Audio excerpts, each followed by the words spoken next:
A paz do Senhor, meus irmãos, chegamos na lição número 2 da revista Betel, a revista dos adultos. Nós vamos trabalhar neste domingo sobre a perspectiva do ofício do profeta. Vamos entender melhor sobre os seus desafios, sobre a sua conduta, o que o Senhor exige, sobre as suas dificuldades dentro deste ofício do ministério profético. Amém? Bom, precisamos compreender em um primeiro momento que o ministério profético no Antigo Testamento não era uma iniciativa pessoal, não era algo que alguém evocava para si e dizia, agora eu sou profeta. Não.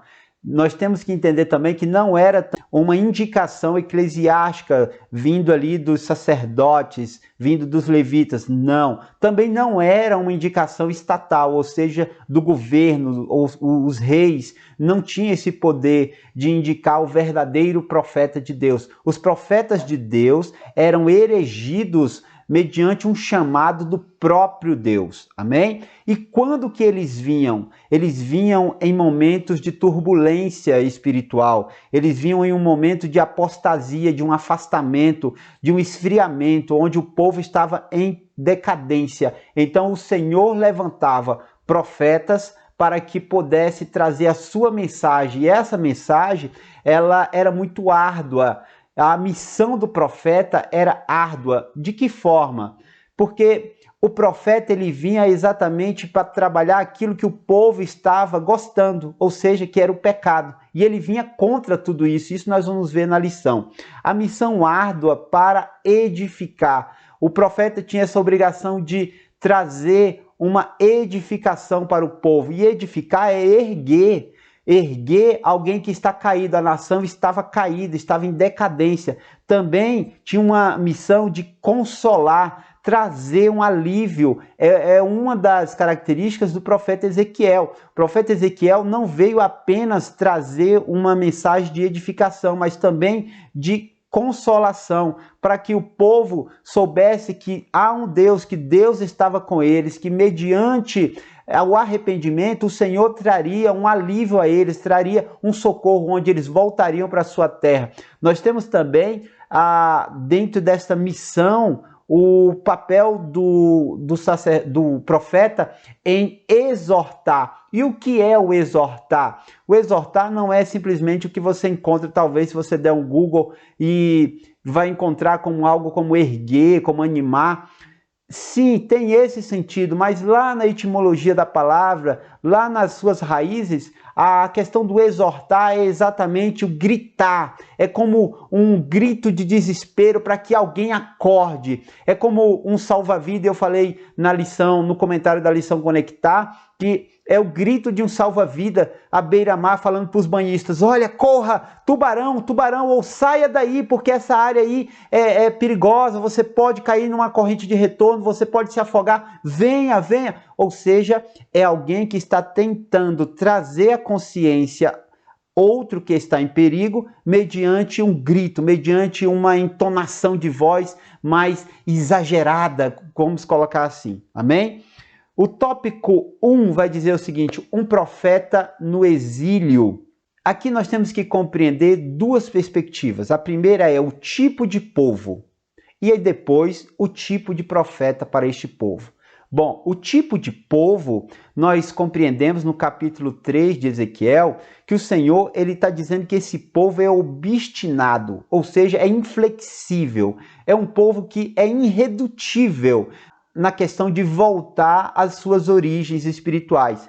Esse povo tão ruim precisa ter um tipo de profeta que dê conta do trabalho, que esteja diante de uma gente tão complicada. E o tipo do profeta que o Senhor estava exigindo de Ezequiel era ser corajoso e não temer. O nosso Deus está falando, olha, Ezequiel, você não tema eles. Eles vão achar ruim, eles vão fringir as testas, mas eu vou endurecer a sua testa muito mais do que a deles. Vou colocar você com uma testa de diamante, ou seja, muito forte. de forma que você não tema, tenha coragem e vá. Ou seja, Deus levanta os seus profetas mediante o tipo de missão a qual lhe cabe ou objetiva para resolver um problema. E Ezequiel foi esse profeta. Diante de um tipo de povo obstinado e inflexível, o Senhor o envia também um profeta à altura, corajoso e que não temia. Amém? Bom, o tópico 1.1 vai dizer o seguinte: Ezequiel ficou atônito por 7 dias. Nós temos que entender que o que nós estamos falando aqui é a experiência de glória. O que é essa experiência de glória? A experiência de glória do profeta, ela é aquele ponto de início de um ministério. É o chamado, é aquela experiência a qual só ele sabe, uma experiência sobrenatural. O que nós estamos falando aqui? O profeta, ele tem aquela visão, lá em Ezequiel 1, parte de Ezequiel 2, ele tem toda aquela visão e ele fica atônito. O que é esse atônito? Ele fica temeroso, ele fica confuso, ele fica admirado, ou seja, isso tudo gerou um turbilhão de sentimentos na vida do profeta Ezequiel. E ele vai para onde? Para o meio do povo, lá às margens do rio Quebar. Às margens do rio Quebar, ele fica 7 dias atônito. Ele fica com medo, ele fica confuso, ele fica admirado e leva 7 dias para ele voltar, para ele assimilar todo aquele processo. Nós estamos falando de uma transição de um homem carnal para um homem espiritual. Nós estamos falando de um homem que nunca tinha obtido uma experiência espiritual tão forte, no caso de ter aquela revelação. Ele fica tão atônito, de forma que esse atônito faz parte do processo. Processo de quê? De transição. Agora, um homem comum, carnal, se tornará um homem espiritual, porque ele teve acesso às coisas espirituais. Isso é muito comum na vida ou na chamada de um homem de Deus, de uma mulher de Deus. E a Bíblia está repleta desses exemplos. Lembra do profeta Isaías? O profeta Isaías, lá no capítulo 6, ele diz assim: e no ano que morreu o rei Uzias, eu vi o Senhor assentado sobre um alto e sublime trono. Ou seja, ele tem aquela visão maravilhosa do céu, um momento de chamada, uma experiência de glória. Também olha o que aconteceu com Paulo lá em Atos 9. Paulo está indo perseguir os cristãos em Damasco, e ele tem um encontro com Cristo, e ele vê uma luz forte e ouve a voz do próprio Cristo, uma experiência de glória. Observe os discípulos lá em Atos 2, eles estavam lá juntos, reunidos, e de repente eles começaram a ouvir e ver um vento impetuoso e línguas como de fogo sobre as suas cabeças, e eles foram impactados por uma experiência de glória.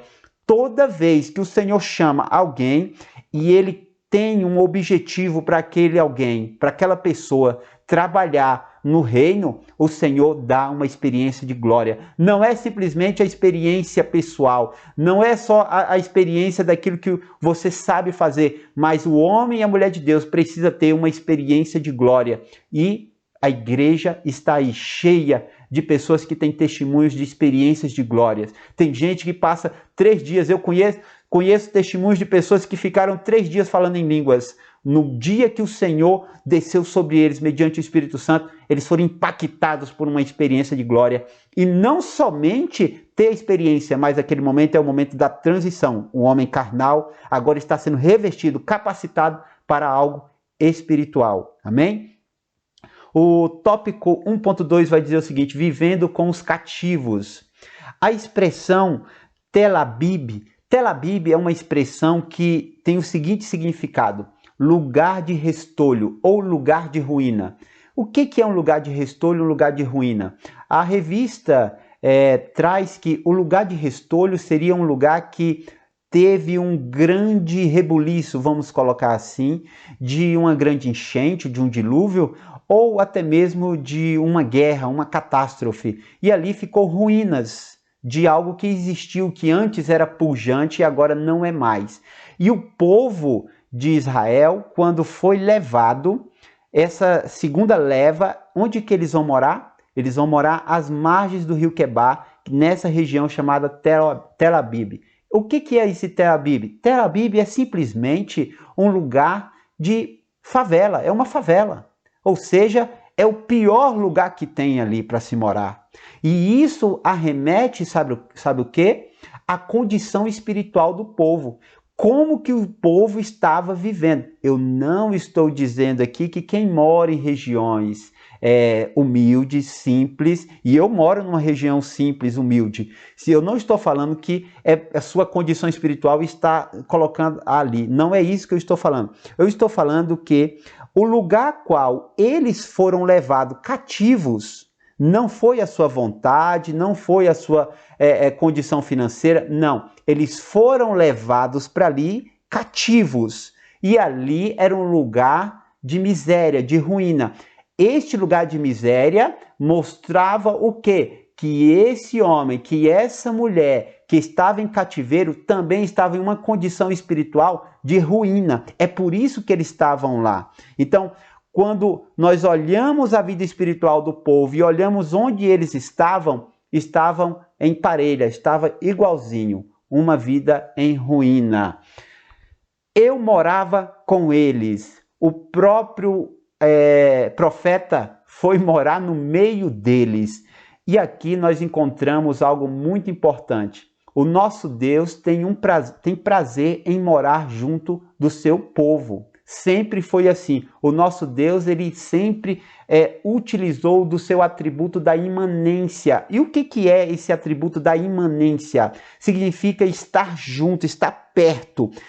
Diferentemente da transcendência, que é estar longe. Esse Deus é o Deus de perto e Deus de longe, mas é um Deus que preza por habitar no meio do seu povo. Observe o jardim do Éden, lá em Gênesis 3:8, na viração do dia, o próprio Deus vinha e conversava com o homem e com a mulher no jardim. Observe o tabernáculo, lá em Êxodo 25, verso 8, o próprio Deus manda fazer um lugar para que ele habitasse no meio de seu povo. Observe o verbo encarnado, a qual João 1,14 faz, que aquele que veio, habitou em graça e verdade, é o próprio Cristo habitando onde? No meio do povo. Emanuel, Deus conosco, imanência, atributo da imanência. Observe o Espírito Santo descendo sobre a igreja, lá na promessa, João 14:17. O Espírito Santo no meio da igreja, está conosco, está em nós. Ou seja, Deus sempre prezou por estar em uma situação de imanência junto do seu povo. Amém? E Ele quer estar junto do seu povo. Faz parte da sua atitude. A atitude é sempre dele. A iniciativa é sempre dele. Amém? O tópico 1.3 vai dizer o seguinte: esteve no meio deles um profeta de Deus. O compromisso do profeta é exclusivamente com Deus. Aqui o profeta, ele está sendo enviado para uma missão, e se nós lermos atentamente o capítulo 3, o capítulo 2, nós vamos observar que o Senhor, ele já deixa claro para o profeta que ele encontrará resistência. Ele já deixa claro para o profeta que o povo não vai ouvi-lo. Ele deixa muito límpido na mente do profeta que é uma missão que alguém pode falar, mas por que eu estou indo fazer essa missão se eles não vão me ouvir? Se o próprio Deus, quem está me dando a missão, está dizendo isso? Interessante, não? Mas o objetivo do Senhor era mostrar que ele estava presente. O seu objetivo era: eu estive presente no meio de vós. Eu nunca abandonei vocês. Eu estou mantendo a minha promessa, a minha aliança. Eu sou um Deus de pacto. Eu não tirei nada daquilo que eu prometi. Vocês que são gente de dura cerviz, vocês são gente obstinada, não cede. Um povo sob juízo possui uma posição passiva e não ativa. O profeta de Deus, o mensageiro de Deus, ele não tem que ter um papel ou ter o sentimento de querer agradar o povo. Nós não roubamos o coração do povo para nós. Nós não temos a intenção e não devemos ter a intenção de ser melhor do que Deus. Se Deus está falando algo muito nocivo, eu não tenho prerrogativa alguma de falar, não, Deus, espera aí, não é bem assim não. Não, olha, pessoal, vamos, entende? Eu não tenho que dar o meu jeitinho. Eu recebo a palavra e entrego. O povo que está sob juízo tem uma posição passiva. Eles têm que apenas receber a palavra. Se eles não gostarem, ok, não gostou. Mas o Senhor está falando assim, ó, se eles não ouvirem, pregue a si mesmo. Não tenha medo. É o que o apóstolo Paulo fala para Timóteo. Pregue em tempo e fora de tempo, mas pregue a palavra. Ou seja, o papel do mensageiro não é simplesmente agradar o povo. O papel do mensageiro é ter uma responsabilidade com aquele que mandou. É a palavra, trazer a palavra de Deus, falar o que o Senhor está mandando e não tentar dar jeitinhos. A expressão "assim diz o Senhor" é uma expressão que é muito utilizada, e aí os teólogos fizeram uma contagem, ela surge no Antigo Testamento cerca de 420 vezes. Porém, nós não encontramos essa expressão no Novo Testamento. Nós não vamos encontrar, diante de profecias, essa expressão, "assim diz o Senhor". Observe que quando Ágabo vai profetizar perante a igreja, ele diz o seguinte, lá em Atos 21:11, ele diz assim, ó, "isto diz o Espírito Santo". Ele não usa o termo "assim diz o Senhor". Esse termo os profetas usavam no Antigo Testamento porque isentava de uma responsabilidade pessoal. Não sou eu que estou dizendo, é o Senhor. Assim diz o Senhor. Outro detalhe, esse profeta, ele era um mensageiro, ele recebia a mensagem e levava. Ele tinha essa experiência na sua casa, ele tinha essa experiência no monte, no vale. O Senhor dava essa experiência e falava, vai lá e diz. Certo? No Novo Testamento, não. No Novo Testamento, essa expressão não é utilizada porque nós agora temos o Espírito Santo. Ele está habitando em nós. É o próprio Deus que está falando. Se nós estamos na incumbência de levar uma mensagem, será o próprio Espírito Santo falando. Eu não estou levando recado. Eu estou sendo apenas um instrumento daquele que fala. Então, o termo "assim diz o Senhor" não foi utilizado na igreja primitiva, não é utilizado no Novo Testamento, porque agora nós temos o Espírito Santo, ele habita em nós. E aí, ó, como Ágabo diz, isto diz o Espírito Santo. Ele está falando, sabe? Porque agora é o Espírito Santo, está conosco. Amém? Isenta o profeta de uma responsabilidade pessoal, porém, objetivava mostrar que aquele povo não foi abandonado. Ou seja, o Senhor está dizendo, olha, eu ainda estou no meio de vós. Eu ainda estou de pé, a minha aliança ainda está de pé. Vão querer?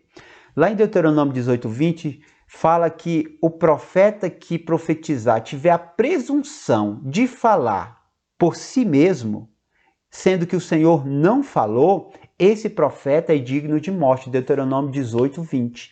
Esse profeta é digno de morte.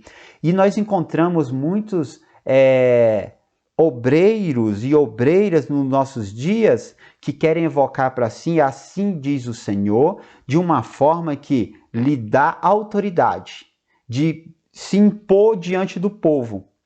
E muitas das vezes, eu não estou generalizando, muitas das vezes não é o Senhor que está dizendo. Não é algo de si mesmo que está tentando evocar o quê? A audiência do povo. Então nós temos que ter muito cuidado. E aí entra o espírito de discernimento, o dom de discernimento. O Espírito Santo dando o dom de discernimento à igreja faz parte de um dos dons espirituais. Seguindo adiante, o tópico 2 vai dizer o seguinte: como lidar com os sentimentos e emoções. Como o mensageiro é visto? Esse é o problema. O mensageiro de Deus, ele não é bem visto. O mensageiro de Deus, ele encontra falas pejorativas.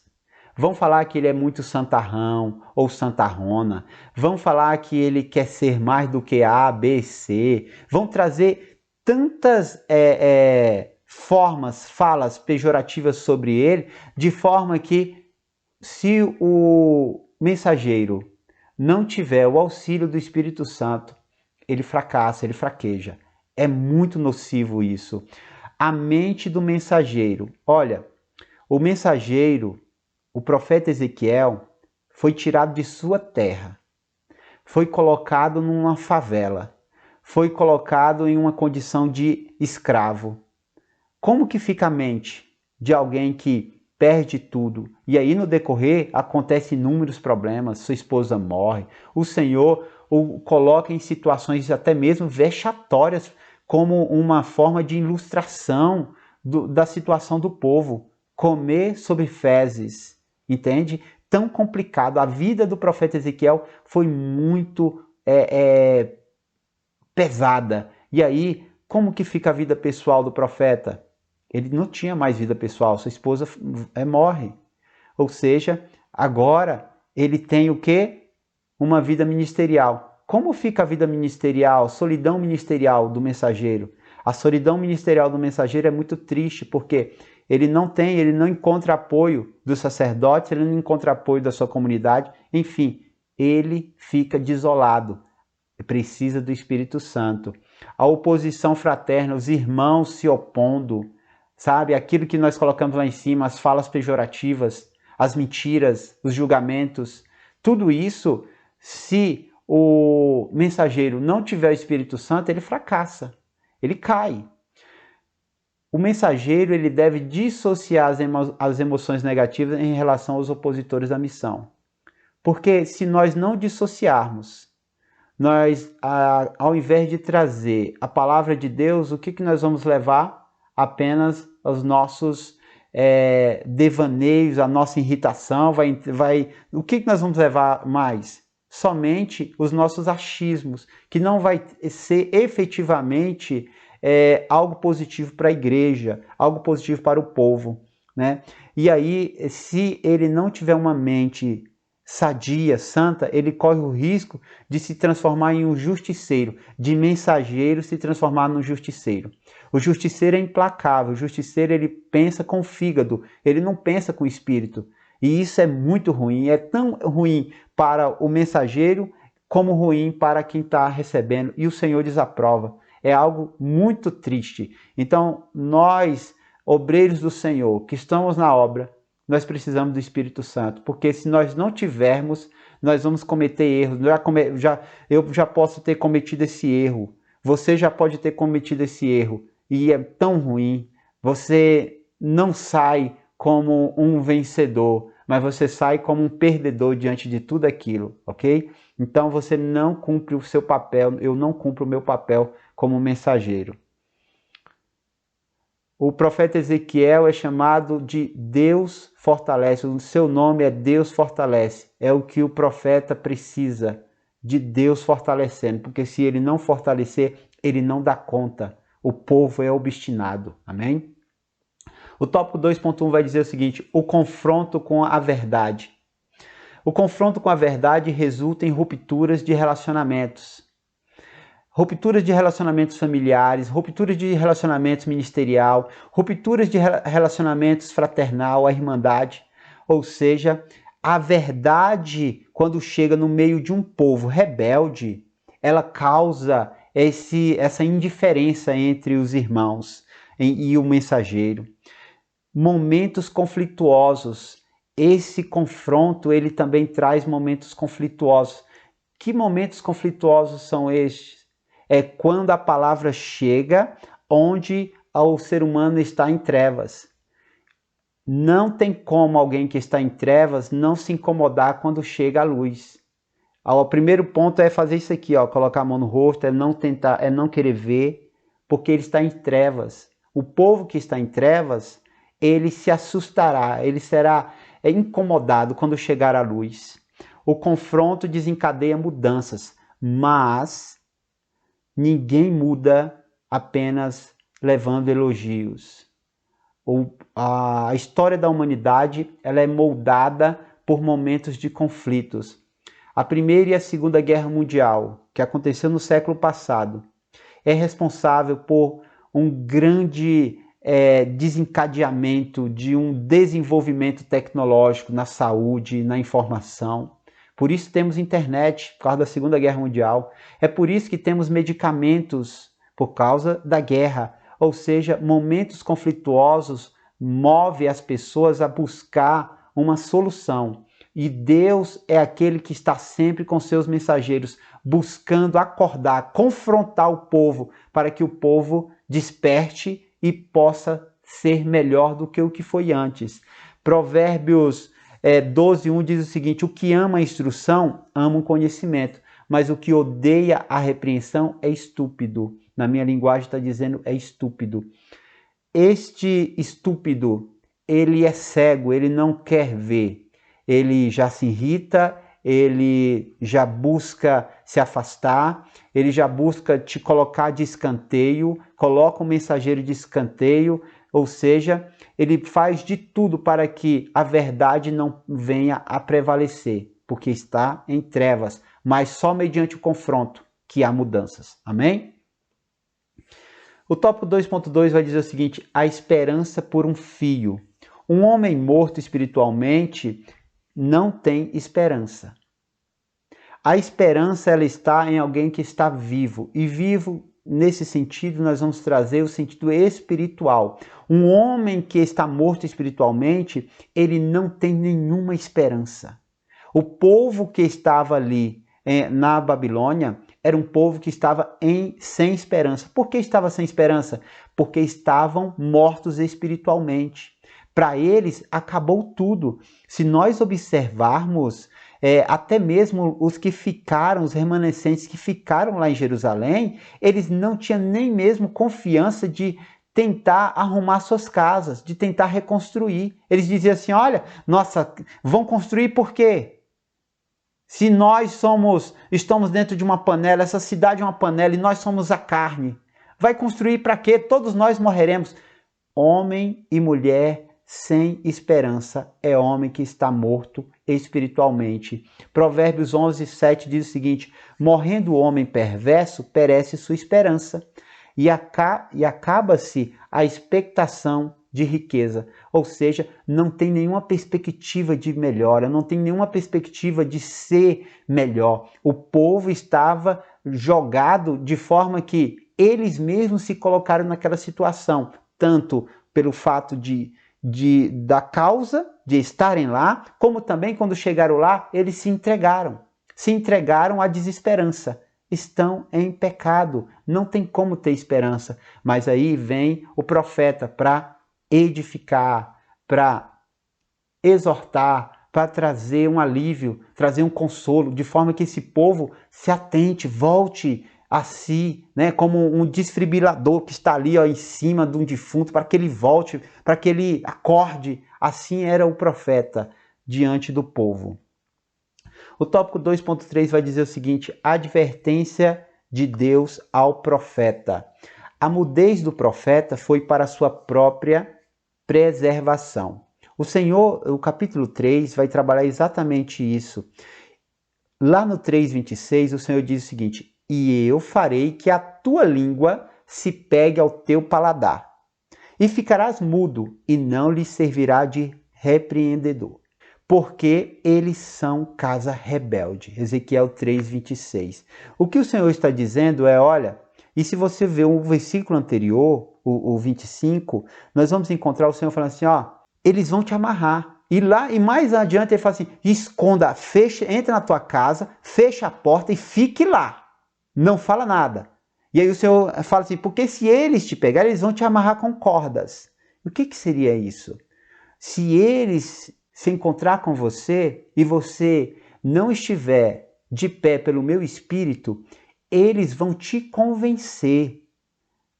Ao invés de você ser uma fonte de verdade para eles, eles vão te convencer. Por isso tu ficarás mudo. E tu só vai falar quando eu mandar. Porque tu pode ser convencido. E aí a mudez do profeta foi para a sua própria preservação. preservar que o povo não corrompesse ele. O profeta pode ser tentado a tomar decisões monocráticas, como sensibilizar com o povo.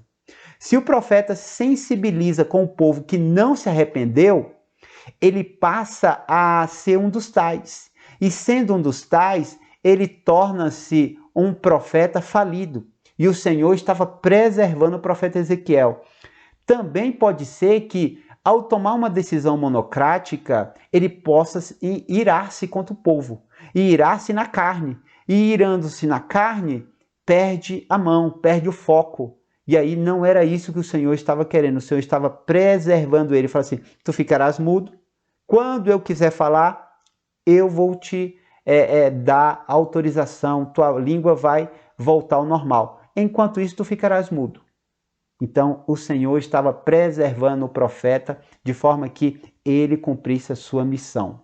Ezequiel 33, 32 diz assim, ó, e eis que tu és para eles como uma canção de amores, de quem tem voz suave e que bem tange, porque ouvem as tuas palavras, mas não as põem por obra. Era exatamente isso que o Senhor repreende Ezequiel aqui no 33, exatamente por isso.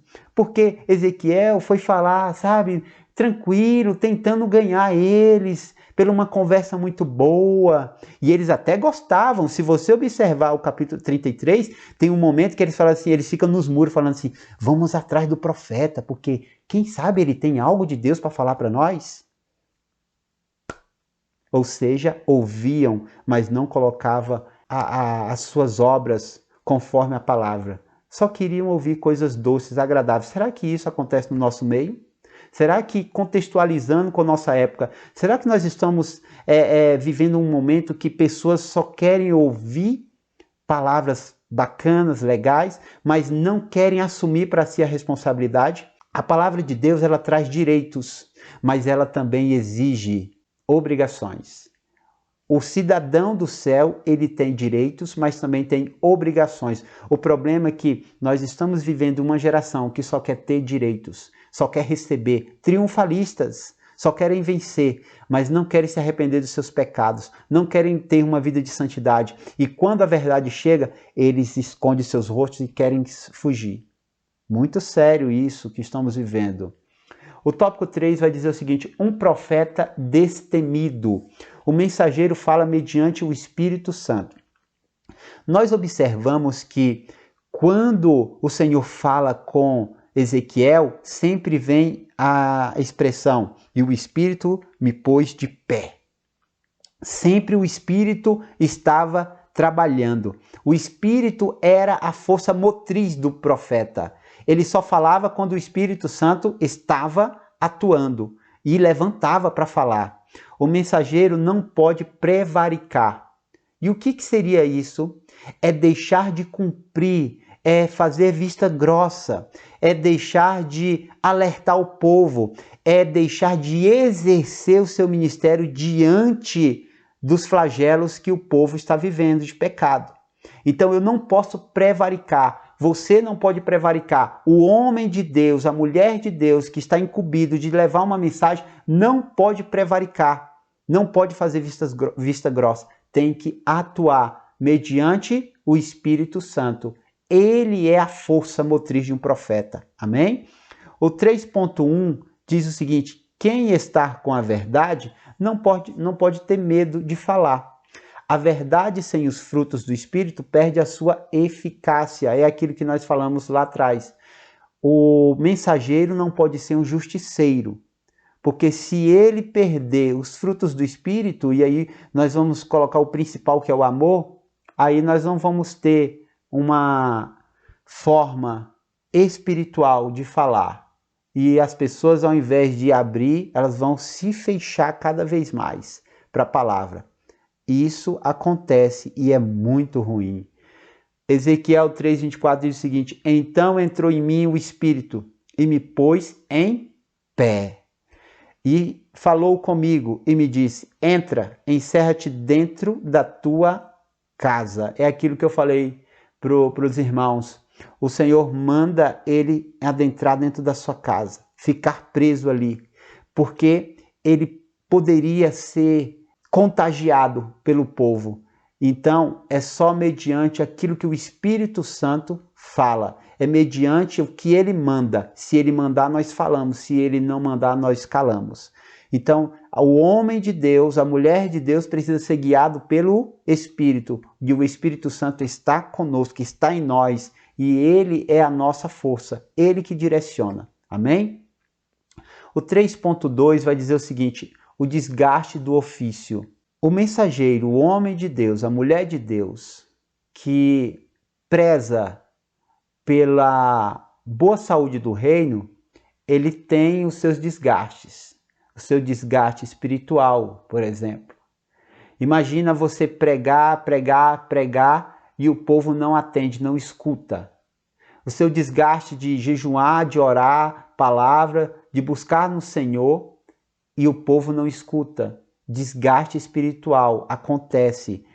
Isso está dentro do ofício do profeta, da missão do profeta. Desgaste mental, desgaste de...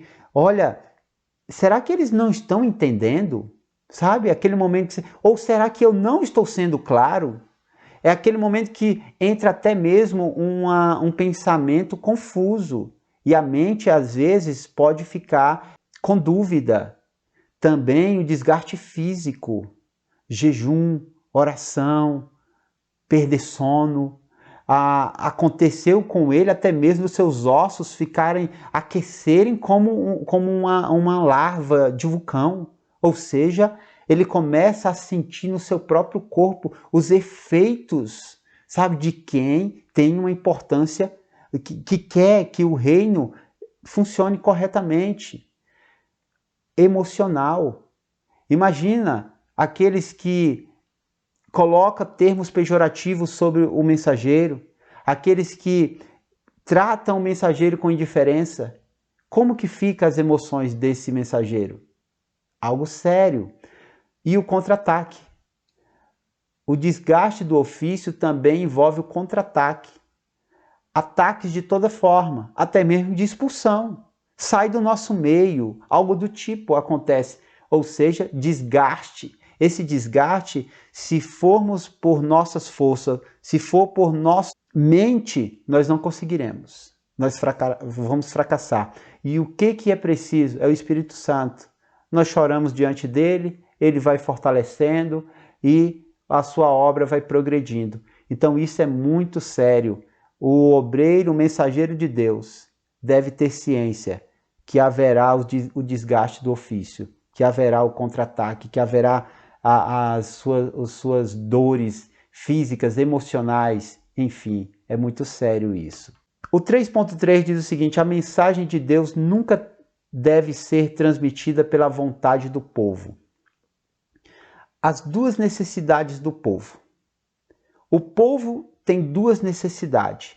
Uma necessidade é a sua própria, que é a ilusória. A outra necessidade é a real. Na ilusória, o povo ele quer o seu ego massageado, quer que os seus desejos sejam atendidos, você receberá o triunfalismo, você vencerá, você terá. E os frutos são carnais. Você não vê santidade, você não vê mudança de mente, você não vê conversão, você não vê arrependimento. Tudo que você vê é uma obstinação para as coisas de Deus. Resistem o tempo todo. Esta necessidade ilusória, ela é muito produtiva. Sabe por quê? Porque qualquer um pode fazer, um homem carnal pode fazer. Porque este povo, eles vão atrás de alguém que lhes fale coisas boas. E o apóstolo Paulo fala também para Timóteo: olha, vai chegar um momento que eles vão procurar pessoas para fazer coceirinhas nos seus ouvidos. Sabe aquela coceirinha gostosa do cotonete? É aquilo que o povo está procurando, o apóstolo Paulo está falando. Então, este primeiro ponto é muito fácil. Está aí, o YouTube está cheio, as igrejas estão cheias, as igrejas neopentecostais com suas doutrinas coach, com suas doutrinas triunfalistas da prosperidade e todo esse tipo de coisa que só traz o homem para a terra, que não leva o homem ao céu, que não leva o homem ao arrependimento. Está aí, está cheio. Não precisa nem fazer esforço para procurar. Então, é as duas necessidades do povo. Essa necessidade da carne, a ilusória. Mas existe a necessidade real. Essa é uma preocupação do nosso Deus. Nem sempre o homem está preocupado com a necessidade real, mas o nosso Deus tem isso em sua mente constantemente. A necessidade real é que os homens venham a se arrepender, que os homens venham a ser obedientes, que os homens venham a ser humildes, que os homens tenham segurança em Deus, que os homens produzam frutos espirituais. Essa é a necessidade real. Essa necessidade real só pode ser levada à tona na mente de um homem e de uma mulher mediante o mensageiro, mediante o profeta. Tiago 1,22 diz o seguinte: sede cumpridores da palavra, e não somente ouvintes, enganando-vos a vós mesmo. O que o apóstolo Tiago está dizendo é exatamente isso. Olha, não fique apenas ouvindo. Tem gente que escuta todo tipo de mensagem de pregador de A a Z, mas não tem obras, não tem mudança, não tem atitudes. Ezequiel 33:31 vai dizer o seguinte: o Senhor está dizendo assim, ó, e eles vêm a ti como um povo costumava vir, e se assentam diante de ti, como o meu povo, e ouve as tuas palavras, mas não as põe por obra, pois lisonjeiam com a sua boca, mas o seu coração segue a sua avareza, ou seja, seus próprios interesses. Tem jeito de crente, vai para a igreja, senta, canta, até exerce funções dentro, mas é simplesmente um avarento. Alguém que só pensa em si, que só quer as coisas dessa vida, que só quer coisas terrenas, que não tem nenhum tipo de preocupação com a eternidade. Isso é muito sério, está acontecendo em nosso meio, faz parte da história do povo de Deus. E o que precisa ter homens e mulheres de Deus como Ezequiel, que se levante e fale ao povo a palavra de Deus, a verdade de Deus, para que confronte e assim possa ter mudança. Eu vi um pastor dizendo que o profeta ele chega e ele agita tudo, ele cria um rebuliço, como nós, os assembleanos mais antigos, dizem. O profeta ele chega e ele cria um rebuliço, ele gera um rebuliço no meio do povo. E depois é preciso que o pastor venha para trazer as coisas normais. Ou seja, o profeta ele revira tudo, não fica nada escondido.